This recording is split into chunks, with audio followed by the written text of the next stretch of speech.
Welcome to my channel Pallavi digital arts. అలసిన సింహం మరియు తెలివైన కుందేలు. ఒకప్పుడు ఒక అరణ్యంలో ఒక సింహం ఉండేది. అది చాలా గర్వంగా ఉండేది. ప్రతిరోజూ అది అరణ్యంలో ఉన్న ఇతర జంతువులను పట్టుకుని తినేది.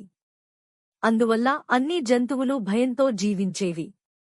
ఒకరోజు అరణ్యంలో ఉన్న జంతువులు ఒక సమావేశం నిర్వహించాయి. అవి అందరూ కలిసి ఒక నిర్ణయం తీసుకున్నాయి.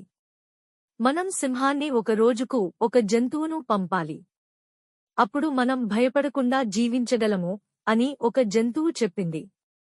అందరూ ఆ నిర్ణయానికి ఒప్పుకున్నాయి. ఇలా ప్రతిరోజూ ఒక జంతువు సింహానికి విందుగాను వెళ్ళేది. ఒకరోజు కుందేలు తన వంతు వచ్చిందని సింహం దగ్గరికి వెళ్ళింది. కాని కుందేలు చాలా తెలివిగా, ధైర్యంగా ఉండేది. అది తనను తాను రక్షించుకోవాలని నిర్ణయించుకుంది.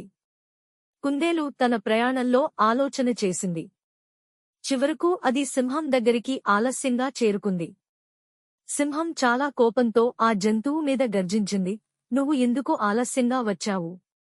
కుందేలు నిదానంగా అంది, ఓ మహారాజా, నా ఆలస్యానికి ఒక కారణం ఉంది. నా మార్గంలో ఇంకొక సింహం కనిపించింది. అది కూడా నన్ను తినాలనుకుంది. సింహం ఆశ్చర్యంగా అడిగింది, ఇంకొక సింహ? ఎక్కడుంది అది?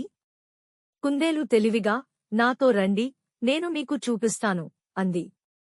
సింహం కుందేలు చెప్పిన చోటుకి వెళ్ళింది. అక్కడ ఒక బావి కనిపించింది. కుందేలు సింహానికి ఆ బావిలో కనిపించే నీటిని చూపించి, ఇదిగో ఆ సింహం నీటిలో ఉంది అంది.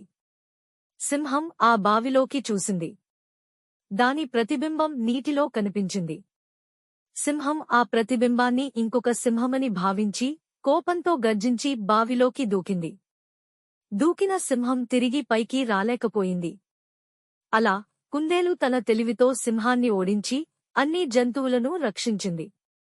అందుకని మనం ఏ పరిస్థితినైనా తెలివిగా, ధైర్యంగా ఎదుర్కొంటే విజయం సాధించగలం. Thank you for watching.